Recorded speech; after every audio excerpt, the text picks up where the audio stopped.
More in-depth discussion on the Ottawa shootings and international security. I spoke to international security expert Jim Walsh. He is from the Massachusetts Institute of Technology. Here he explains how Canadian authorities will carry on with their investigation. In some ways, it's very Canadian. They raised it from low to moderate. I think in the U.S. we probably would have jumped a little higher because they've had two events in less than a week after really not having, and we don't know what the final outcome will be on today's events, but if it is somehow related to motivations around Islamic extremists, then that'll be the first time that's really ever happened in Canada. I think that what you're going to see is cooperation between the U.S. and Canada, so you'll see more information sharing, you'll see more monitoring at the border. I think what you'll really see more than anything is a focus on the suspects that they have, because that's, it's much easier to go with something, details in hand, and try to investigate those than cast this broad net and stop everyone from coming in. So I think they're in that person's house, they're looking at the phone records, they're looking at the computer records, they're trying to figure out who they may have spoken with over this last week, where they've been on the internet. And so the primary focus in these early days will be those particular suspects. What do we know about the Parliament area? How open was it? How did the shooter get inside?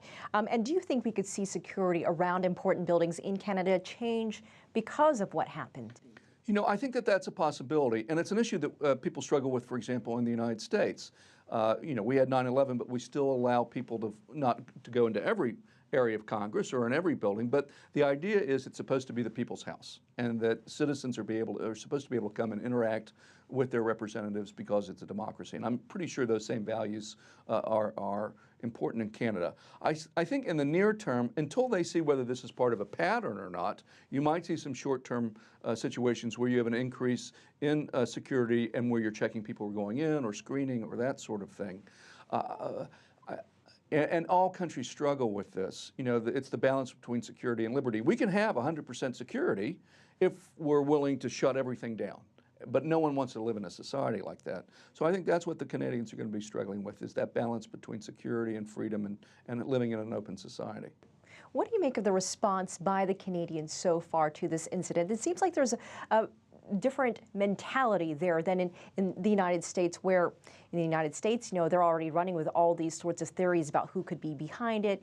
Is it connected to the other incident? They're way ahead of what the Canadians are willing to go for. Further ahead than they should be. I think my experience having now sat in a chair like this after 9/11, after the Boston Marathon bombings that happened on my home territory, home turf, and we saw it today, is that some of those early reports are going to be wrong.